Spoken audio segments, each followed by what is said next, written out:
بسم الله الرحمن الرحيم. السلام عليكم ورحمة الله وبركاته. الحمد لله رب العالمين، أشهد أن لا إله إلا الله وحده لا شريك له ولي الصالحين، وأشهد أن سيدنا ونبينا محمدا عبده ورسوله الصادق الأمين. اللهم صل وسلم وبارك على سيدنا محمد وعلى آله وصحبه ومن تبعهم بإحسان إلى يوم الدين. سبحانك لا علم لنا إلا ما علمتنا إنك أنت العليم الحكيم. Para hadirin kaum muslimin muslimat, mukminin mukminat, semoga senantiasa dimuliakan dan diberkahi Allah Subhanahu wa taala.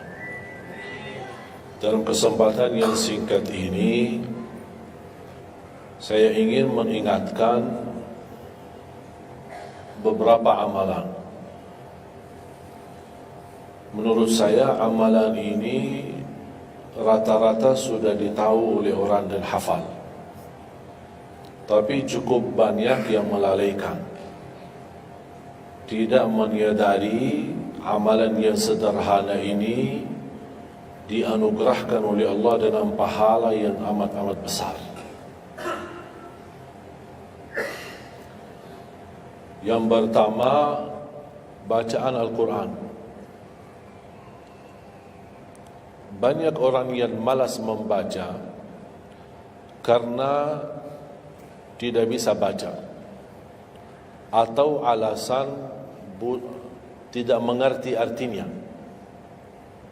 Daripada saya baca tak faham artinya, mendingan tak usah baca. Itu bisikan syaitan. Yang membisiki seperti ini adalah syaitan. Buat apa kamu baca? Kan kamu tak faham. Mendingan tak usah baca, supaya kita meninggalkan bacaan Al-Quran.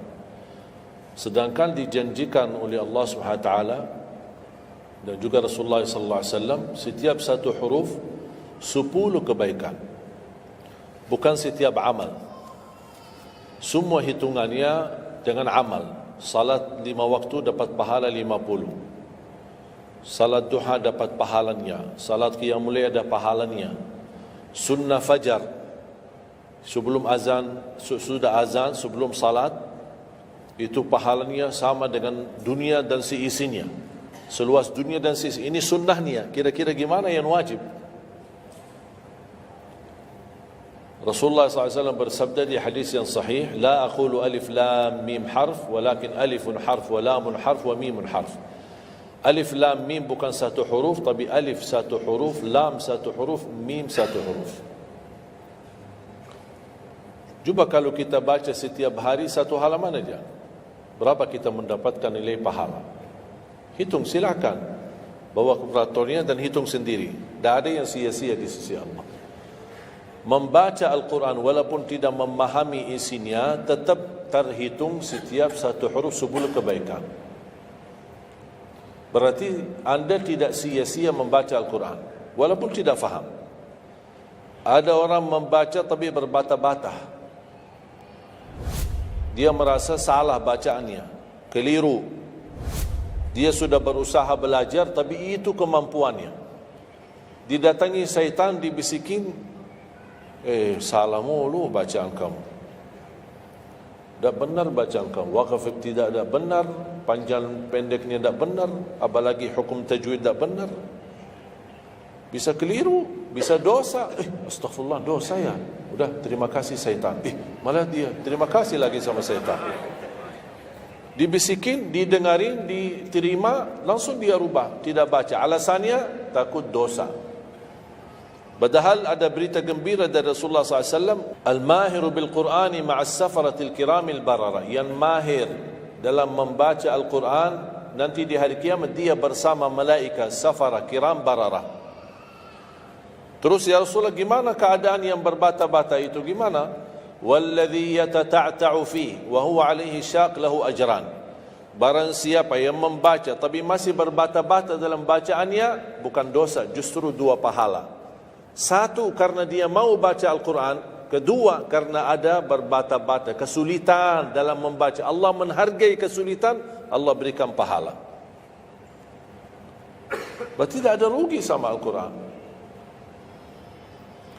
Semenjak saya mengambil keputusan tidak memegang HP, saya sadari betapa banyak kita rugi berjam-jam, berhari-hari, berminggu-minggu, bahkan bertahun-tahun kita jauh dari Al-Quran.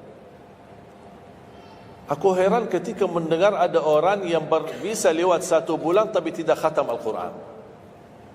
1 bulan, 30 hari, berarti minimal setiap hari 1 juz. Dikali 30 hari 30 juz. Ada orang 1 tahun dah khatam-khatam.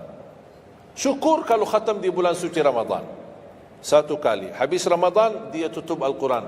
Mohon maaf, ketemu lagi di tahun depan pas Ramadan lagi. Ini keadaan kita.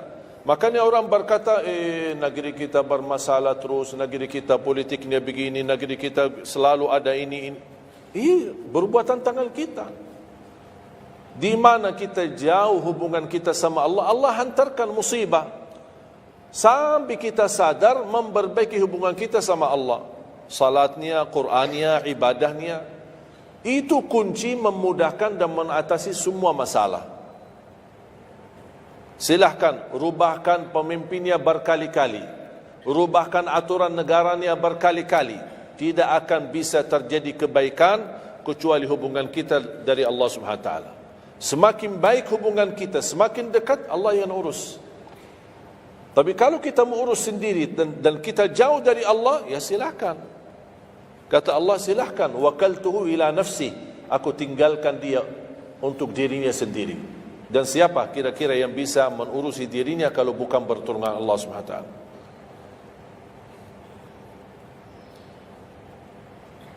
Jangankan bisa khatam Al-Quran dalam 30 hari, jangan 1 juz dalam 1 hari, 30 hari bisa dikhatam dalam waktu 10 jam. Saya pernah tes, menghitungkan waktu, bawa alarm, membaca dari subuh sampai zuhur. Tiba waktu zuhur, saya stop alarmnya, saya lanjut lagi habis zuhur. Sampai asar, lanjut lagi habis asar, lanjut sampai maghrib. Berapa saya habis khatam 30 juz? Bagi orang yang lancar bacaannya, tidak berbata-bata, bacaannya lancar, hurufnya jelas, tajwidnya bagus, tidak terlalu cepat, standar, sebagaimana bacaan tadi salat Isya, itu namanya standar, hadar, tapi disempurnakan tajwid, tidak boleh cepat dan tidak boleh terlalu lambat. 10 jam mampu khatam 30 juz. Saya punya teman sekolah di Madinah, dia berhasil khatam 30 juz dalam waktu 7 jam 49 menit. Makanya aku heran kalau ada orang berkata 1 bulan, ya Allah, mana bisa ya?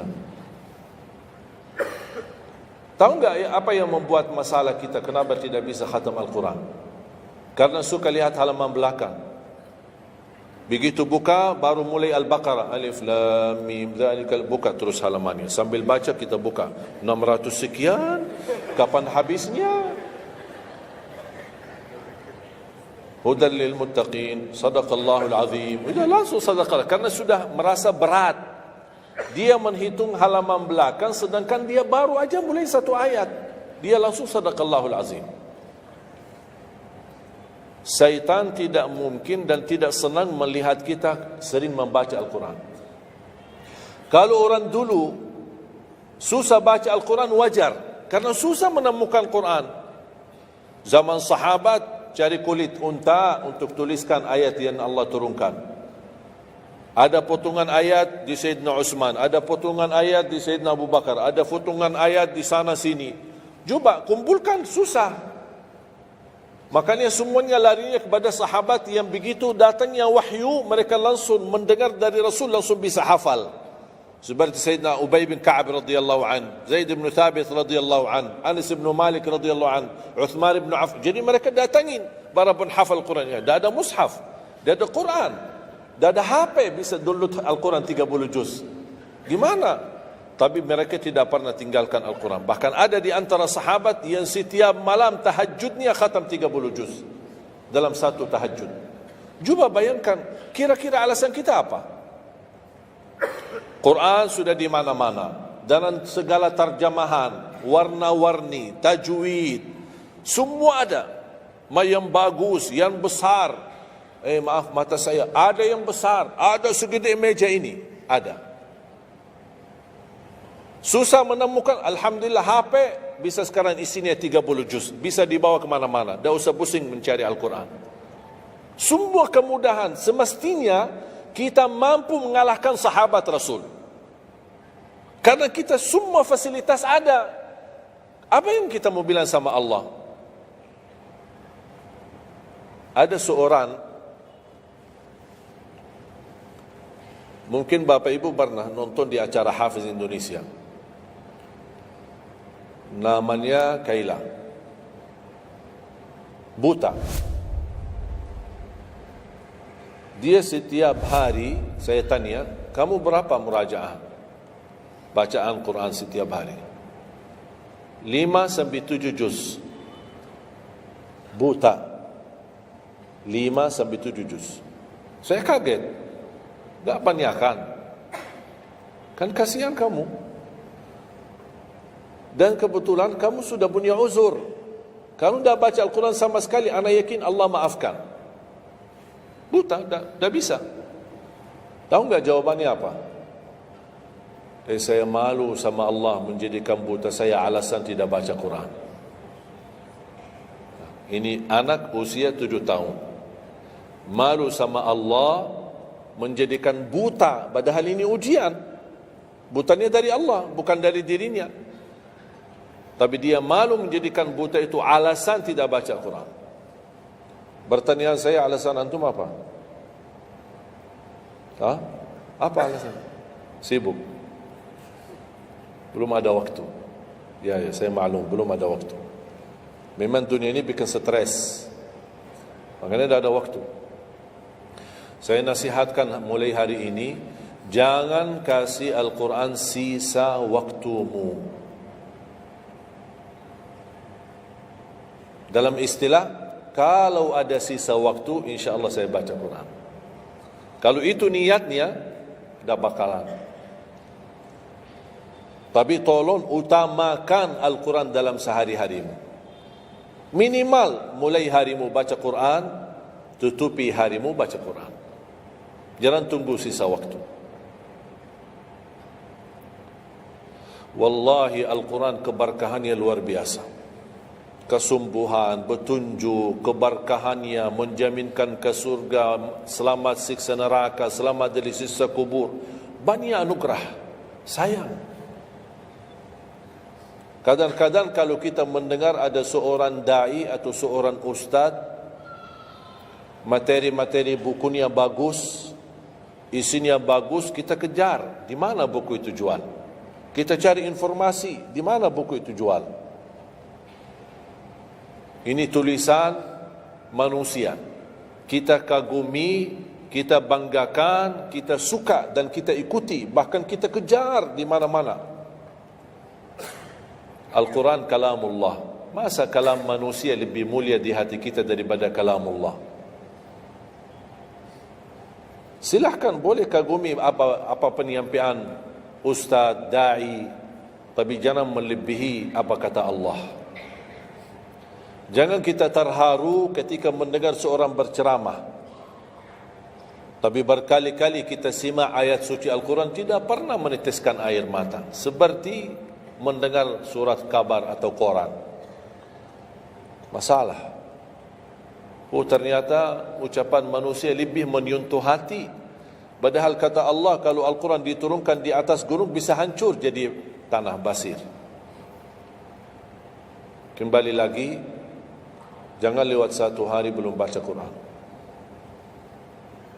Tidak bisa baca, masih bisa simak, dengar. Setelkan murattal dari HP-mu. Manfaatkan kondisi macet di Jakarta. Manfaatkan. Lagi naik motor, taruh apa ruginya? Ruginya apa?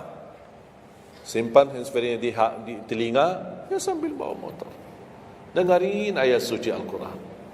nikmat, berkah, dalam lindungan Allah, disertai malaikat. Apa ruginya? 1 jam di dalam perjalanan, tidak ada rugi. Terhitung memang umur kita, tapi sudah diisi mendengar Al-Quran. Juga banyak waktu. Nikmat.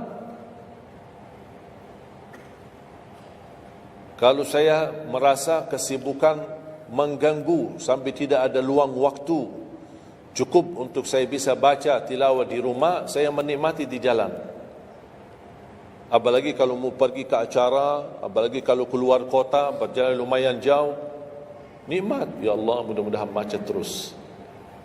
Nikmat. Macet itu menjadi nikmat. Dah fikir macetnya karena lagi melihat Al-Quran. Beda sama orang, hanya sepanjang berjalan cat HP, HP. Merasa bosan. Sudah semua cat sudah dilewati, semua SMS sudah dibalas, semua pesan-pesan sudah dibaca. Akhirnya bosan. Macet mulu ini Jakarta. Nanti temannya di sebelah, kalau bukan macet, bukan Jakarta loh. Itu habis waktu, sia-sia. Padahal Al-Quran ini kita baca tidak mesti dalam keadaan wudu. Apalagi kita dalam perjalanan, kita naik motor atau naik mobil, kita bisa dengan handphone kita, HP kita. Ada orang terus, gimana saya membawa Al-Quran terus saya tidak berwudu? Kan kamu menyentuh HP, bukan menyentuh Al-Quran. Persentuhan dengan HP. Jadi saya harap, sekali lagi mohon dengan sangat, kalau boleh terima permohonan saya, tolong tinggikan perhatianmu kepada Al-Quran. Ingin berkah rezeki, berkah umur, sihat wal afiat, bahagia selamat dunia akhirat, tolong perhatikan Al-Quran. Semakin banyak perhatian kamu kepada Al-Quran, semakin banyak perhatian Allah kepadamu. Terserah kamu milih. Mau dapat perhatian dari Allah cuma 1 jam, ya udah 1 jam aja baca Quran. Mau perhatian dari Allah selalu, udah selalu bersama Al-Quran. Karena ini Al-Quran kalamullah, bukan makhluk, bukan diciptakan, diturunkan. Kalamullah, ucapan Allah Subhanahu wa taala. Masa kita tidak tertarik? Cukup karena ini kalamullah, itu sudah cukup membuat kita tertarik. Masa kalam manusia lebih kita tertarik daripada kalamullah? Belum apalagi dijanjikan setiap satu huruf 10 kebaikan.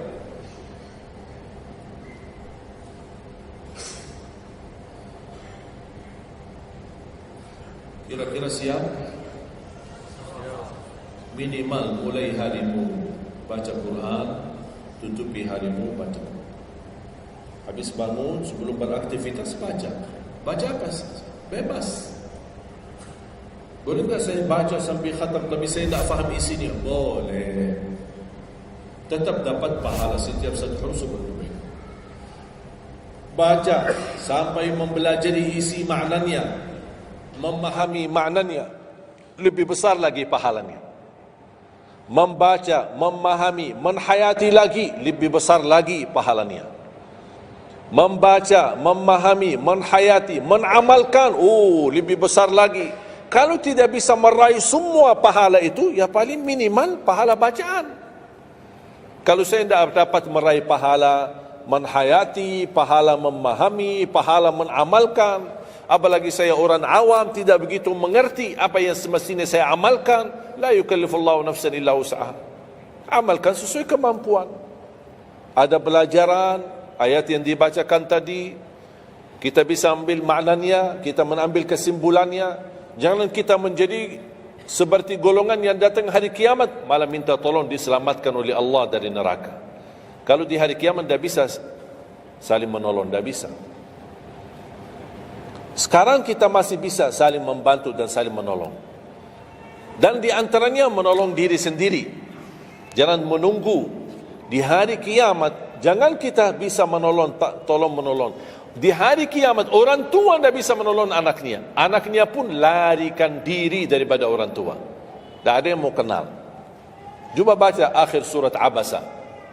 Yauma yafirrul mar'u min akhihi. Di hari itu kakak adik melarikan dirinya dari saudaranya.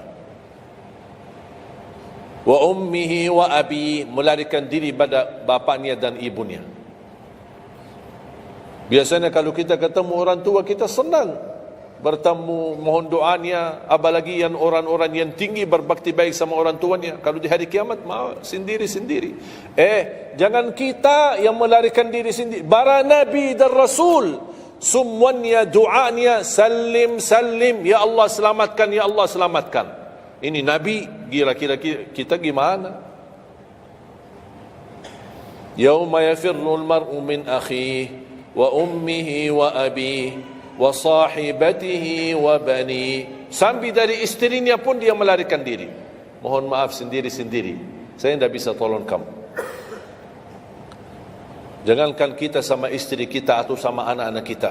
Rasulullah sallallahu alaihi wasallam pernah berkata sama Siti Fatimah, anaknya Nabi Muhammad, ittaqillah fa inni wallahi la ughni anki min Allahi syai'a.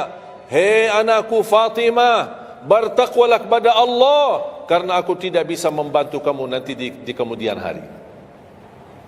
Sendiri-sendiri. Salim salim, selamatkan ya Allah. Ini kesempatan.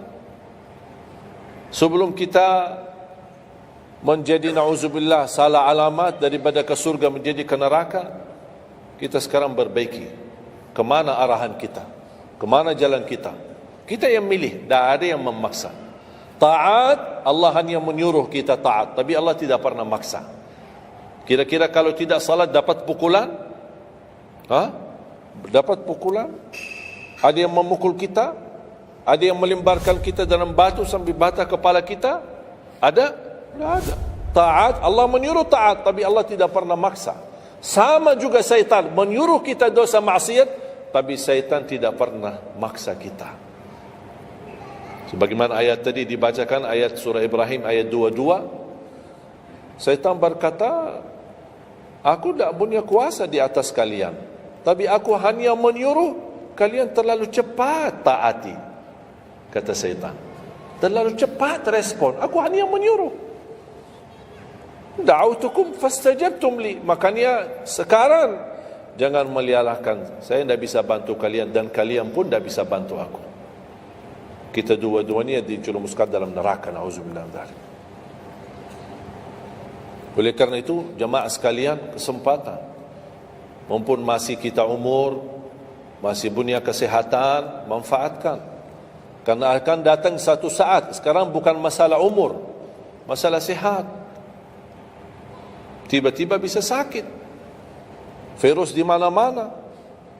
Kemarin saya punya saudara saya baik-baik aja, tidur bangun sakit, sampai matanya, mukanya macam sakit. Tiba-tiba tak bisa berbicara baik-baik, tak bisa baca Al-Quran dengan baik, tak bisa salat dengan baik. Ini kan mengganggu. Makanya Rasul mengingatkan, ketika anda sehat dan masih punya umur, jangan sia-siakan, karena akan datang satu saat anda tidak sehat dan tidak bisa maksimal ibadah. Selama anda masih bisa dan mampu maksimal ibadah, manfaatkan, jangan dirugikan. Akan datang satu saat anda tidak bisa. Saat anda berdiri, manfaatkan salatmu saat berdiri. Besok akan datang satu saat anda tidak bisa berdiri. Bahkan ada orang yang ingin sekali sujud, tapi dia bisa, karena sakit lutut. Dia tidak bisa lipatkan kakinya, tidak bisa sujud. Betapa banyak orang yang merugi ketika dia sehat, dia tidak memanfaatkan dan menikmati ibadahnya. Yang kedua, doa azan. Setiap hari kita mendengar azan 5 kali. Sayang sekali banyak yang sibuk dengan handphonenya. Azan ini panggilan Allah.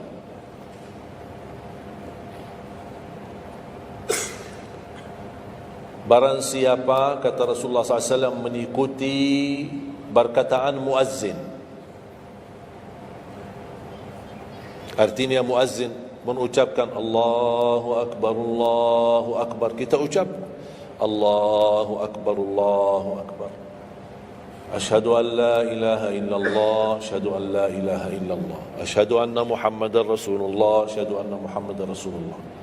Habis wa asyhadu anna Muhammadar Rasulullah, kita berkata wa ana asyhadu an la ilaha illallah wahdahu la syarikalah wa anna Muhammadan abduhu wa rasuluh. Raditu billahi rabba wa bi Muhammadin nabiyya wa bil islami dina, sebagaimana diriwayatkan Imam Muslim.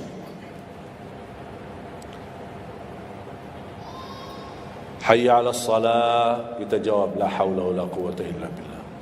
Apa hikmahnya di sini la haula wala quwwata illa billah? Ya Allah, kami tidak punya daya dan kekuatan untuk menghadiri panggilan-Mu kecuali dengan pertolongan-Mu ya Allah.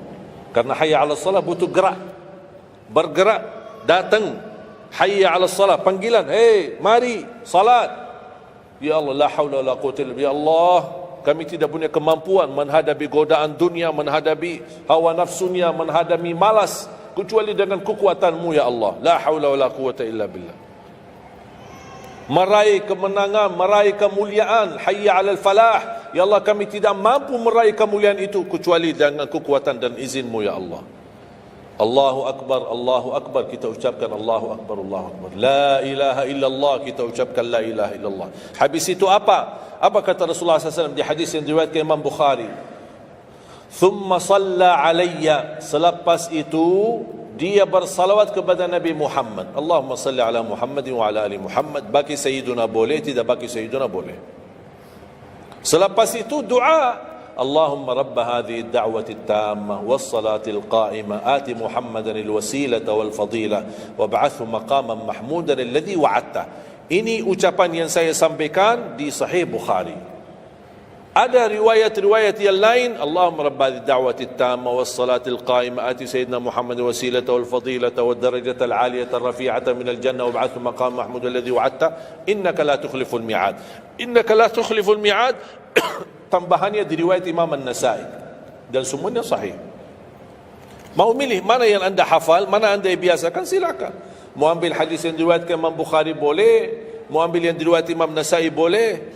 Asal jangan sampai begitu dengar azan tidak mengikuti muazzin dan sia-siakan doa itu. Padahal doa sederhana. Siapa yang tidak hafal? Setiap ditayangkan azan di TV selalu dibacakan Allahumma rabb hadhihi ad-da'wati at-tammah was-salatil qa'imah. Saya pernah tanya guru saya, seandainya ketika saya mendengar azan tapi terlalai dengan kesibukan atau telefon mendadak atau apalah urusan, baru saya menyadari ketika muazzin sampai ke hayya 'alas salah, saya belum mengikuti dari awal.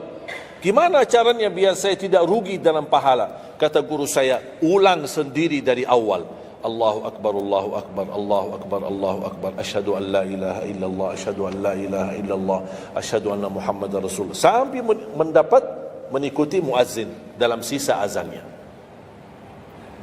Begitu selesai baca doa yang saya tadi sampaikan, apa kata Rasulullah? Barang siapa yang mengamalkan ini, faqad hullat lahu syafa'ati yaumal qiyamah, dijamin dapat syafaatku. 5 kali kesempatan tertulis nama kita, jaminan dapat syafaat Nabi Muhammad, tapi kita sia-siakan. Siapa yang tidak mau syafaat Nabi Muhammad? Ini kesempatan. Jangan tunggu hari kiamat baru saya minta, ya Rasulullah tolong syafaatkan. Rasul sudah menawarkan ini sekarang. Mau enggak dapat syafaatku? Ikuti muazzin dan baca doa azan, kemudian dapat syafaatku. Berapa minit? Tak sampai 2 minit. Ikuti muazzin, selesai azan, doanya tak sampai 2 minit. Allahumma salli ala Muhammad wa ala ali Muhammad. Allahumma rabb hadhihi ad-da'wati at-tammah was-salati al-qa'imah ati Muhammad. Dan sampai akhir. Innaka la tukhliful mi'ad. Berapa lama? 2 minit? 3 minit? Tak apa-apa, 5 minit. Tapi dapat jaminan syafaat Nabi Muhammad. Hanya waktunya cuma 5 minit. Kira-kira siap? Mulai hari ini. Menurut saya, yang saya sampaikan wallahi sederhana, sangat sederhana, tapi butuh perhatian aja, butuh perhatian. Yang ketiga, jangan tinggalkan sunnah qabliyah subuh. Walaupun anda malas menjaga sunnah qabliyah ba'diyah. Kalau anda merasa diri malas, banyak kan ada sunnah qabliyah ba'diyah. Kan ada sunnah qabliyah zuhur, ba'diyah zuhur, ada qabliyah ba'diyah maghrib, ba'diyah isya, qabliyah subuh. Kalau anda merasa malas melaksanakan sunnah-sunnah, minimal jangan tinggalkan sunnah subuh. Pahalanya lebih besar daripada dunia dan seisinya. Walaupun anda telat bangun, sudah kesiangan, tetap wajib ambil air wudu, laksanakan sunnahnya, baru salat subuhnya. Walaupun anda bangun jam 11 siang. Tetap banyak orang karena ketiduran dan terlewat waktunya, dia tidak salat subuh. Terus ini hutang, wajib bayar. Dan tidak bisa besok ganti subuh 2 kali. Tidak ada di dalam agama. Subuh, ya udah, ya Allah, nawaitu salat subuh yang kemarin karena saya ketiduran lillahi ta'ala. Tidak bisa. Apa kata? Ini bukan, mohon maaf, ini bukan kata saya, supaya orang jangan, ini pendapat baru. Bukan kata saya, tapi kata Rasulullah SAW.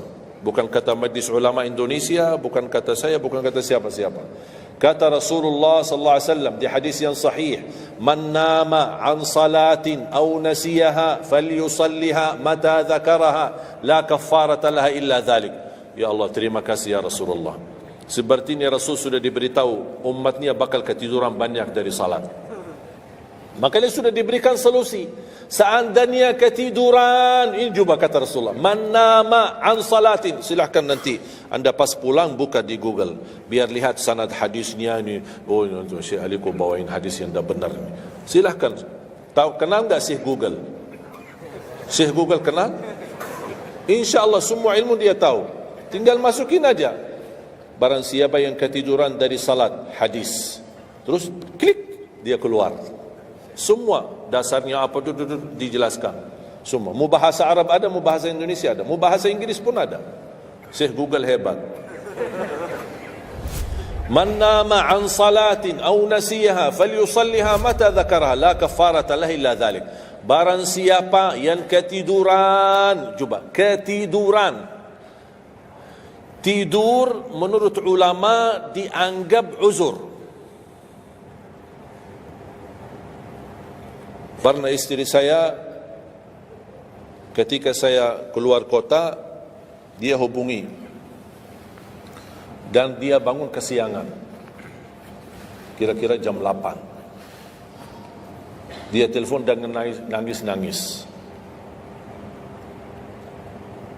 Kenapa nangis? Sakit? Enggak, ketiduran tadi subuh. Ya udah, ambil air wudu, salat subuh. Rasulullah aja pernah ketiduran dari salat subuh. Yang tidak boleh, jangan terlalu sering. Kalau sekali-kali karena sakit, terlalu lelah, capek, Allah maklumlah kita manusia lemah. Tapi jangan setiap hari ketiduran. Ya Allah, maaf ketiduran ya. Kira-kira di jam kantor, kalau setiap hari kita telat, alasannya, ya maaf bos, ketiduran.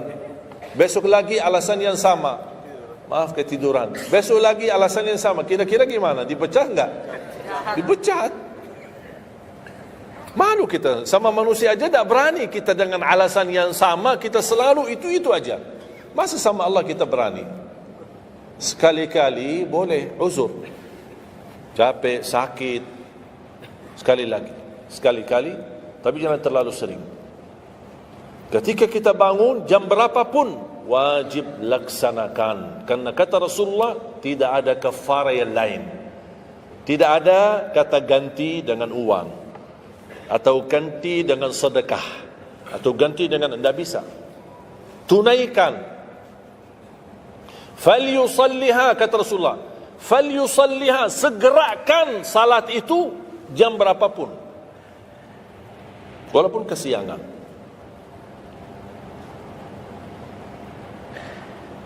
Jelas? Sering ya ketiduran ya? Saya juga berapa kali ketiduran. Bukan berarti saya tidak pernah ketiduran, berapa kali. Bisa ada orang habis tahajud, terlalu lelah, capek, dia mau hanya istirahat saja di atas sajadahnya. Pas bangun sudah jam 7. Padahal Masya Allah tahajud. Semangatnya tahajud tapi ketiduran salat subuh. Makanya ini harus disesuaikan kemampuan. Anda merasa diri kalau salat tahajud 8 rakaat, bangun jam 2, ya Allah kuat, tidak kuat ini. Kembali kepada kemampuan. Tahajud tidak harus 8 rakaat. Tahajud tidak harus 20. 2 rakaat, tutup witir sudah tahajud. Dan tahajud pun salat malam tidak harus tidur dulu. Ada orang, harus tidur, walaupun tutup mata sebentar terus buka lagi. Ini ilmu baru di Indonesia ini. Saya pernah share satu video, ada satu komen dari jamaah, enggak, saya belajar harus tidur dulu, walaupun tutup mata sebentar terus buka lagi. Kembali kepada kemampuan. Ada yang biasa tidur, bangun tengah malam, sepertiga akhir, itu lebih afdal. Tapi ada yang tahu dirinya, kalau saya tidur mana bisa bangun. Udah, mendingan daripada tidak ada tahajud malam itu, mendingan kita salat. Dan ini bukan kata saya, dan bukan kata ulama, tapi kata Rasulullah sallallahu alaihi wasallam. Sebagaimana di hadis yang sahih kata Abu Hurairah radhiyallahu an, pernah Rasulullah menwasiatkan aku jaga witir sebelum tidur. Berarti Rasul mengizinkan kita melaksanakan ibadah salat malam, di antaranya witir sebelum tidur. Umar bin Khattab radhiyallahu anhu punya kebiasaan witir sebelum tidur. Ditanya, kenapa witir sebelum tidur? Dia kata, saya takut meninggal dunia dalam keadaan tidur, belum tertulis nama saya sebagai ahli witir. Saya punya kebiasaan, habis pulang ke rumah, sebelum tidur ambil air wudu, salat 2 rakaat sunnah wudu, kemudian salat 2 rakaat muqaddimah witir, kemudian 1 rakaat witir, baru saya tidur. Kalau dapat bangun lagi, alhamdulillah bisa tahajud, tapi tidak boleh witir lagi karena sudah witir duluan. Sudah faham? Sederhana enggak Islam ini? Sederhana. Banyak orang yang berkeinginan tahajud, berkeinginan satu witir, tapi kan harus tidur. Saya orang yang berat tidur. Kalau saya tidur mana bangun lagi? Udah, kesempatan bisa anda laksanakan sebelum tidur. Ada orang yang memang tidurnya aja akhir, jam 12, jam 1 baru dia bisa tidur. Ya mendingan daripada tidak salat malam sama sekali, mendingan salat dulu baru tidur. Dapat bangun, alhamdulillah. Tidak dapat bangun, sudah tertulis namamu, sudah salat, sudah ahli witir. Innallaha witir, yuhibbul witir, fa'autiru. Allah maha witir, Allah maha witir, Allah cinta witir, jagalah witir. Dan ini termasuk 2 sunnah yang Rasul tidak pernah tinggalkan, sunnah subuh sama sunnah witir. Sakit, sehat, mukim, di dalam kota, musafir, keluar kota, perang, aman, damai, tetap tidak pernah tinggalkan 2 sunnah itu, sunnah subuh sama sunnah witir. Itu kebiasaan Rasulullah SAW. Kalau anda merasa pun sakit, tidak bisa berdiri, tidak bisa qiyam, bisa anda laksanakan witir dalam kondisi duduk. Yang terakhir, ayat Al-Kursi.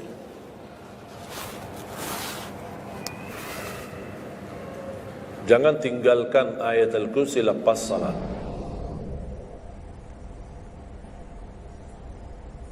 Jangan tinggalkan ayat kursi lepas salat. Salat wajib. Sama ketika mau tidur.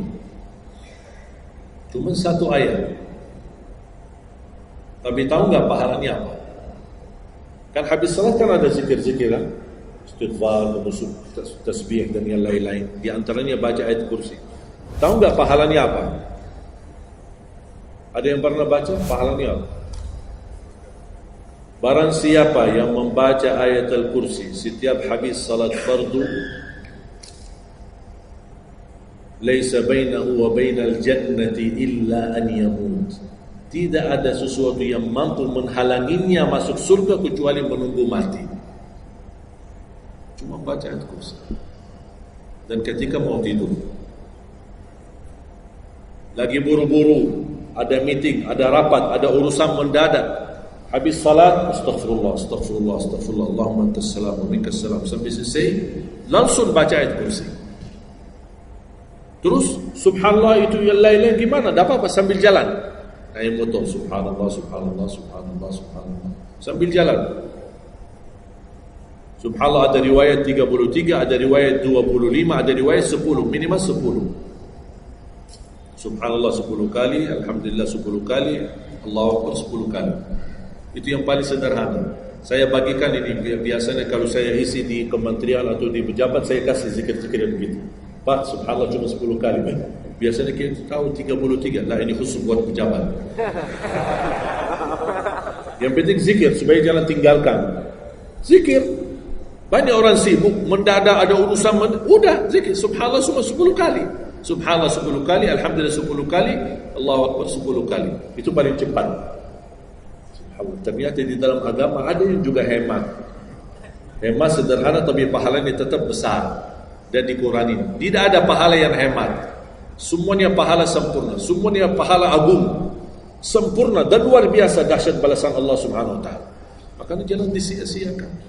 Yang sederhana ini, makanya saya buat buku 20 amalan ringan tapi pahalanya sangat menakjubkan. Karena selama saya di Indonesia, saya sudah tahu prinsip orang Indonesia. Orang Indonesia tidak suka yang ribet-ribet. Yang ribet-ribet tidak suka. Yang susah-susah tidak suka. Orang Indonesia mau mudah yang ingat, mudah dihafal, mudah diamalkan dan masuk surga. Itu orang Indonesia. Ya, jadi yang susah-susah, iya, gimana ini suruh baca 1000 kali? Mana ada waktu 1000 kali? Baca ada sudah 100 kali, udah ngantuk. Saya kasih yang sederhana. Kenapa saya kasih? Karena kemampuan beda-beda. Ada yang tekadnya tinggi, kemampuannya luar biasa dahsyat, bisa ribuan kali dia berzikir, dia silakan.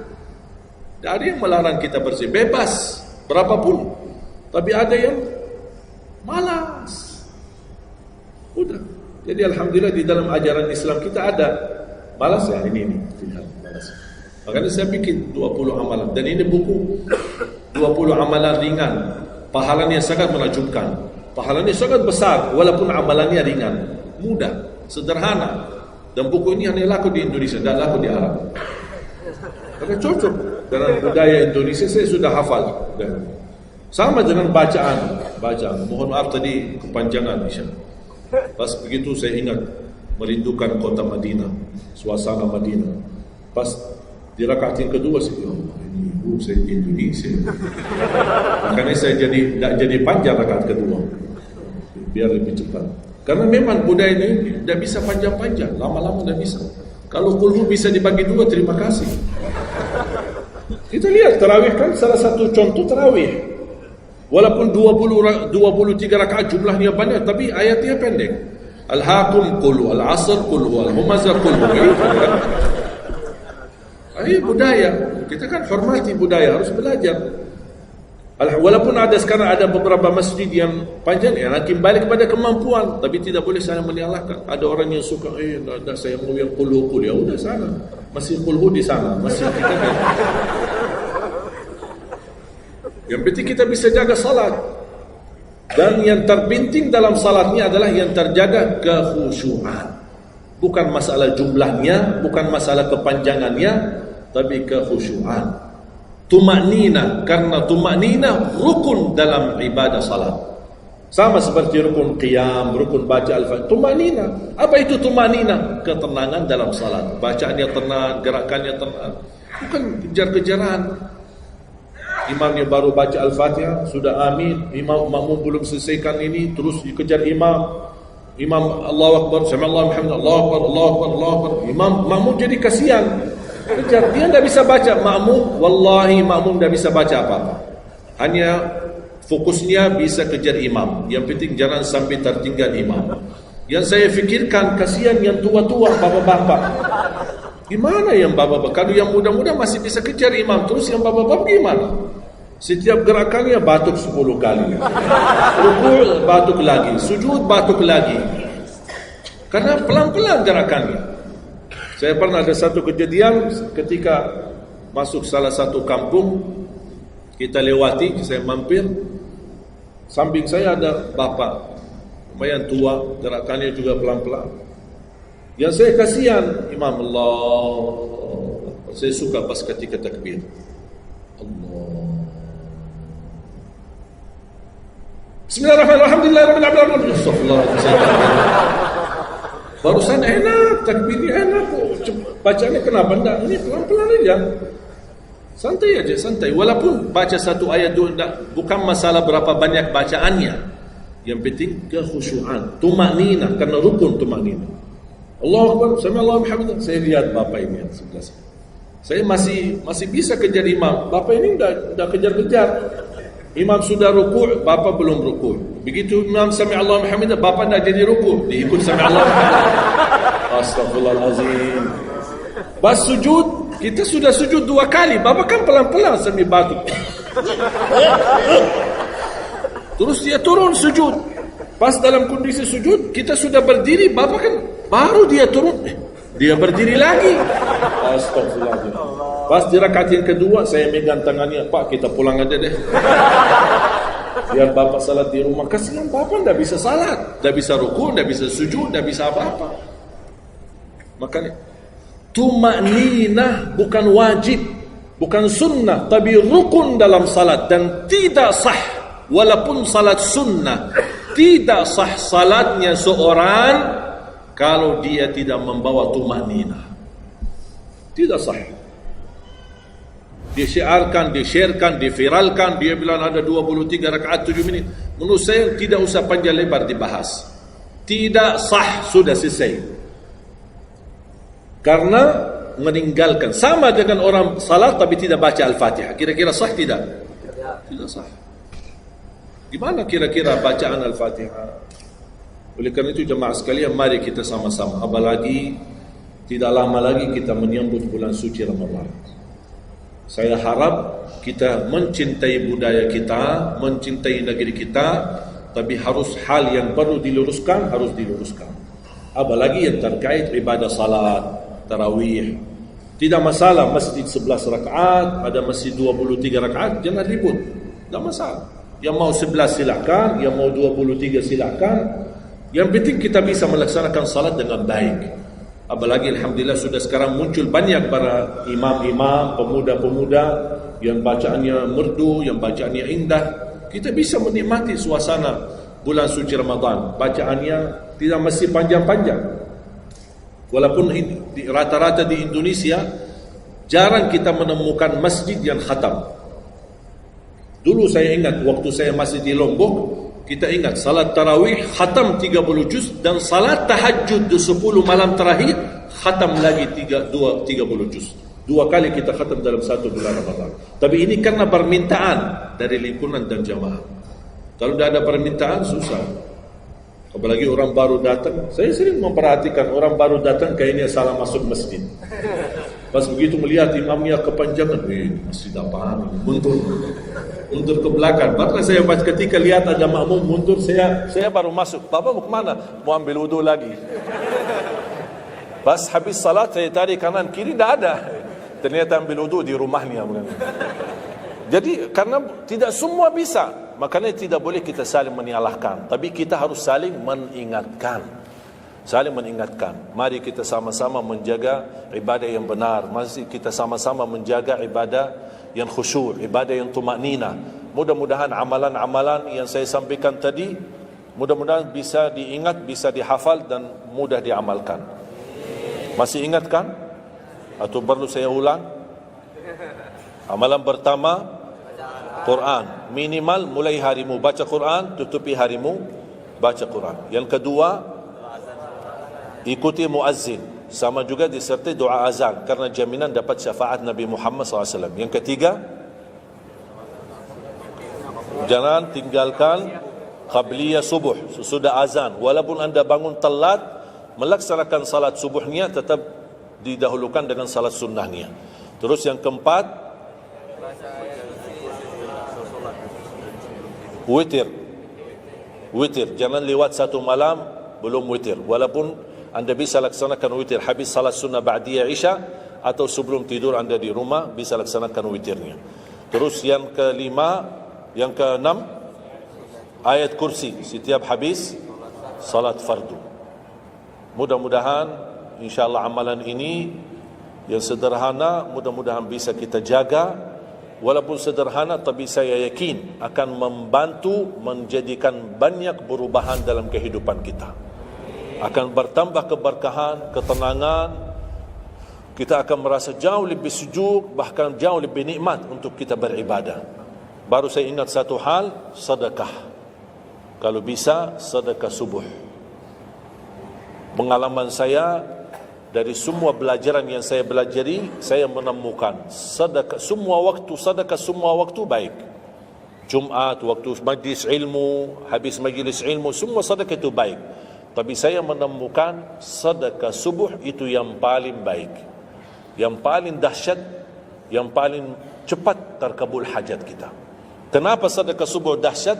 Karena setiap waktu subuh Allah turunkan malaikat, tugasnya cuma satu, mendoakan orang yang berinfak di subuh hari. Tidak usah payah dan susah cari orang miskin subuh hari. Mulai malam ini anda sediakan kota amal dalam rumahmu, atau anda bisa pinjam seperti kota amal ini Darut Tauhid ya, ini bisa anda pinjam atau minta sama Darut Tauhid. Anda bisa simpan di rumah. Setiap habis subuh sebelum beraktivitas isi sedekah. Yang lebih dahsyat lagi, sedekah yang disertai doa.